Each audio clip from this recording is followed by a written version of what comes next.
So end of the month, end of the year recap for 2023. We're here at Emerald Harbor. We're going to talk about all the statistics for the last month and the last year. Yeah, we're looking forward to kind of giving you a synopsis of what December 2023 was like and kind of moving into the new year 2024. Yep.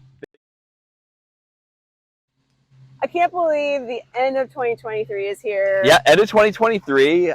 Pretty wild. I mean, we came off the peaks of where everything was really busy. Interest rates skyrocketed on us, although they're coming down now. Yep. And they're starting to say there's going to be, in 2024, the interest rates, they'll be making some cuts.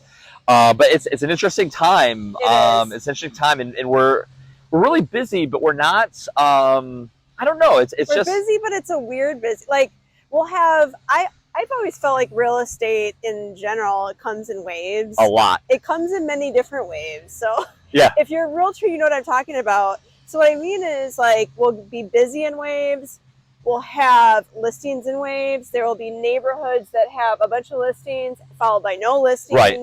And it just kind of ebbs and flows like that. Isn't that kind of what you find too? Well, I'm going through that right now. Like, I just had 2 closings a couple weeks ago. I have 3 closings in early January, but I have nothing else pending. So it's, I'm back in that mode of like, okay, I've got to find a listing and that's kind of go that way. So, but that's real estate, and that's part of kind of, we will be busy now until April.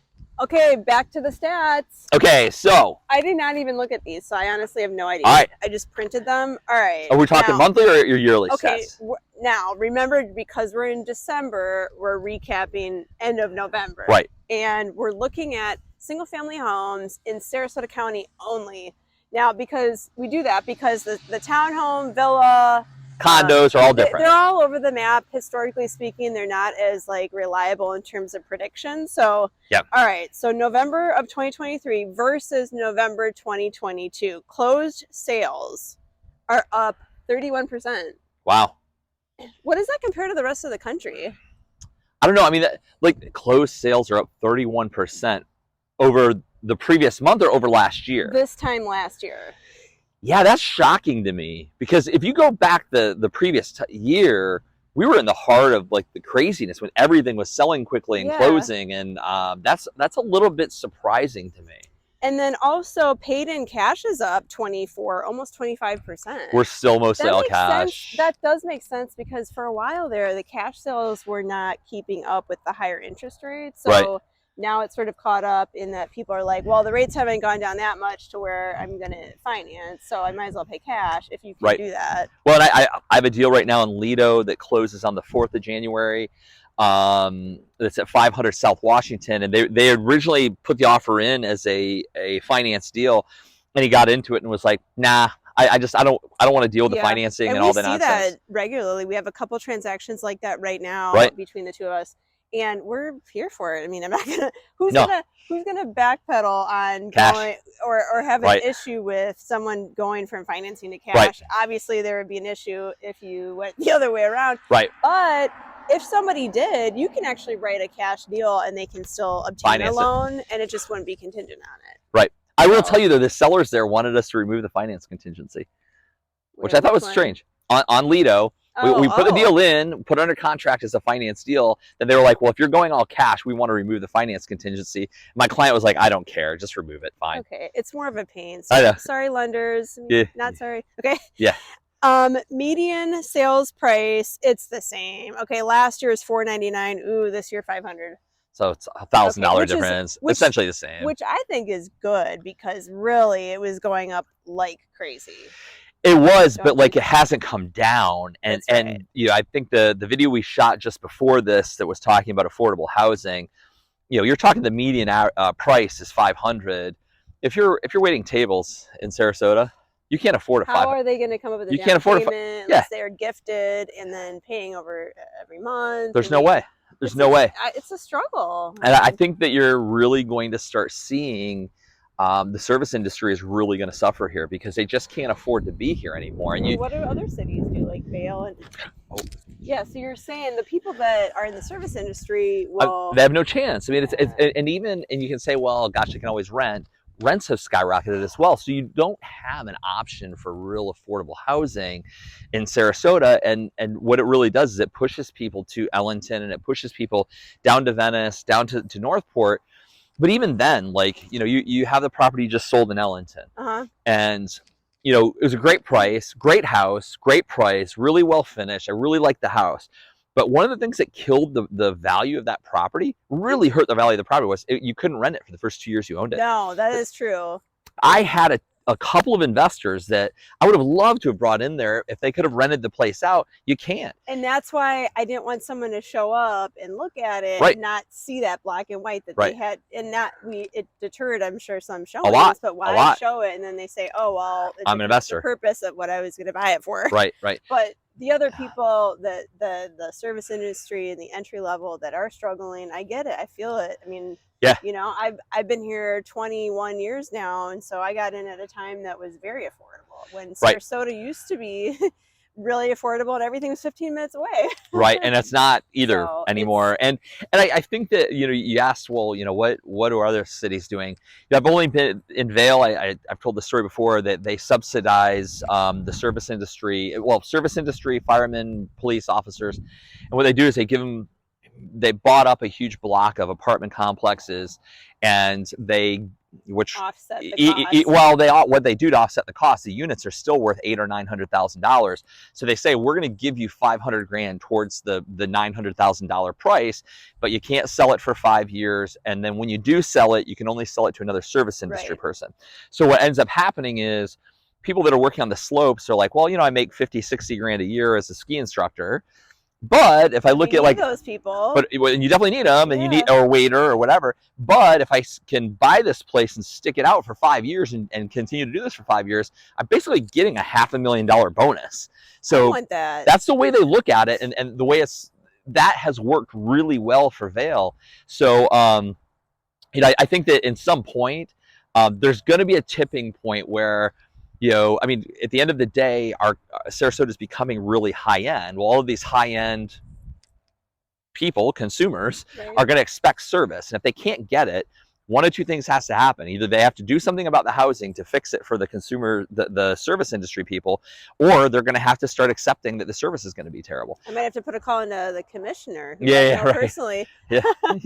Okay, let's keep moving. So dollar volume is up 28.7%. This is what we've been talking about when we hear across the country sales are down. Well, sales are up here. They're way up here. Sales are up. We're holding our prices, right? Prices are holding. Closings are way up.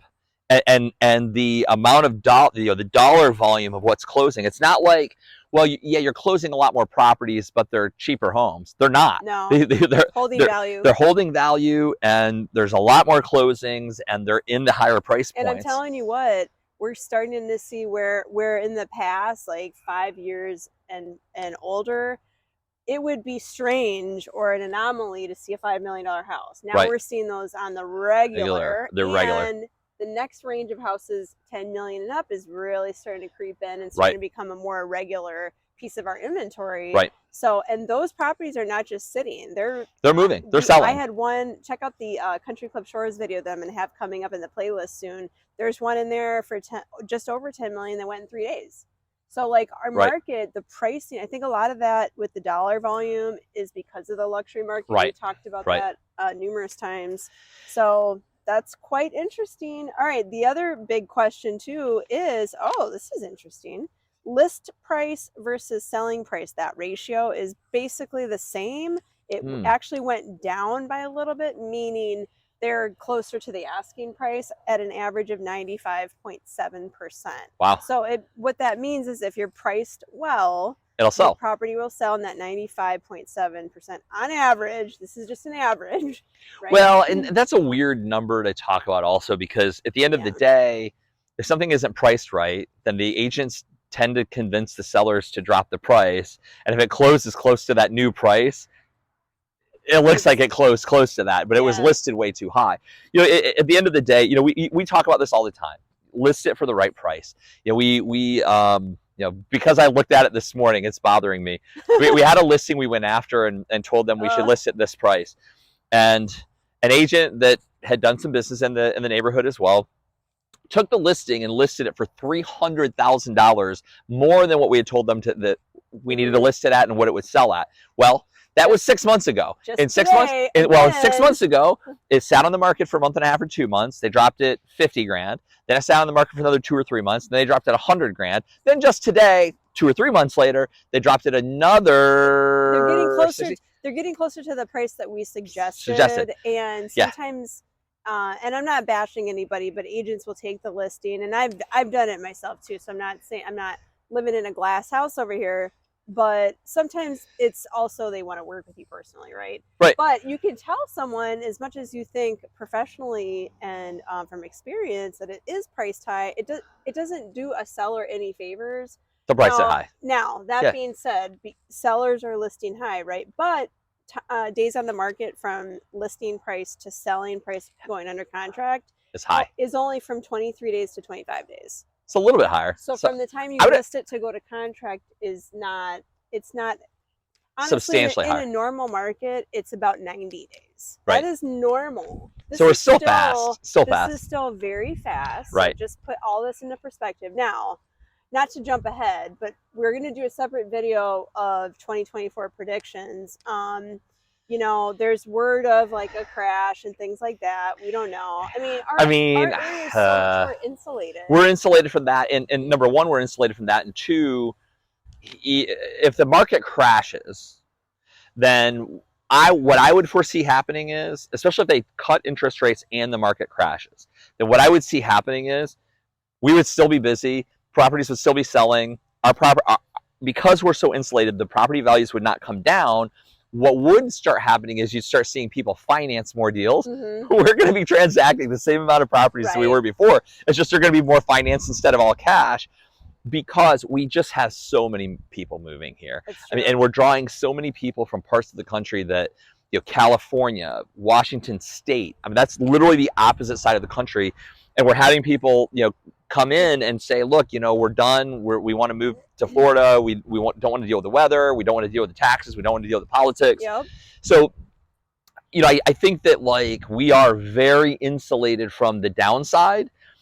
And if they start cutting interest rates, our market, the prices will go up. Are just going to skyrocket. It's going to skyrocket again, because all the buyers that are sitting on the sidelines saying, I'm waiting for interest rates to come down, are all going to come into the market at the same time. And you're still going to have all these all cash buyers. Yep. So it's really not going to, there really is going to be a dramatic swing in our market, I think, if they cut rates. Which listings are up 41%. Right. And this is common this time of year as we kind of head into season. Yep. This is a good opportunity for buyers, because with more options, we talk about this too in the videos and just in dialogue, but would you rather secure the property for a lower price, and then if the rates go down, when they go down, whatever that is, that you have that lower price secure, because the trend is that prices are going up, although not exponentially, which is great.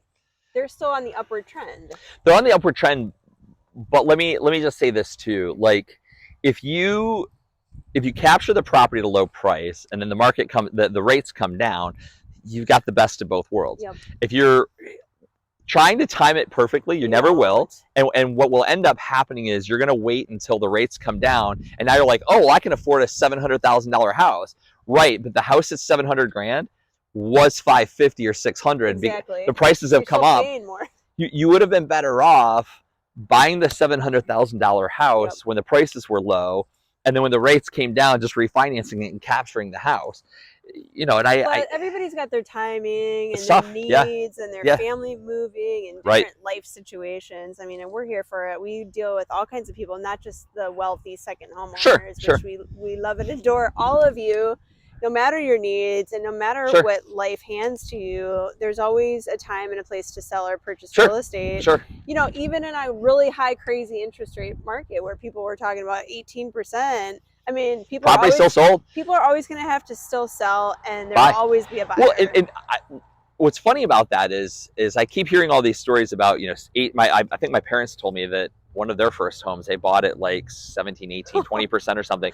But you're always hearing the story from somebody who bought. Yeah. Who's like, oh yeah, my first house I financed at like 20%. You're like, oh my gosh, it's so high. I listen to a lot of these podcasts that talk about this, like historically speaking, and oh, it's a medic, helicopter medic, and they were like, oh, I was happy with that rate.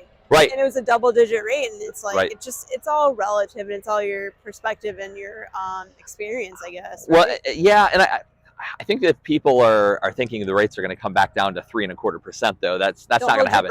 I wouldn't hold your breath. I do think they'll come down to 4.5 to 5, which is what everything is kind of averaged over the years. I think they'll come down to 4, 4.5, 5. Listen, if I got a 5, I'd be happy with that. Yeah, right? All right. I got a 5.2124 arm on Leafy.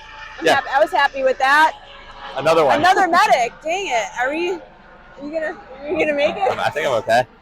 Okay, last but not least, all right, inventory is always an important topic. Supply and demand. Inventory is up, and it's, again, not uncommon. Now, but that's a seasonal thing, I think. Okay, but last year is at 2.4 months. That is insanely low. So as we end November 2023, it was at 4.3. It is inching toward an equal market, though, I will say. Moving a little bit towards, Okay, well, a little bit. It's moving toward an equilibrium market, which is not a bad thing, you guys. Right. Because we need options, we need choices for buyers, and so that's kind of where we're at. Yep, that sounds good. So we'll next video we'll talk about end of year and kind of go from there. My cell phone number is 941-586-2460, and you can reach me at 941-544-7690 if you've purchased or sold with us. Absolutely. I mean, we can't express our gratitude for wanting to work with us, and we can't thank you enough for that, as well as watching, subscribing, liking our YouTube channel. So thank you for that. Yep, absolutely. Cheers to 2024. Yeah.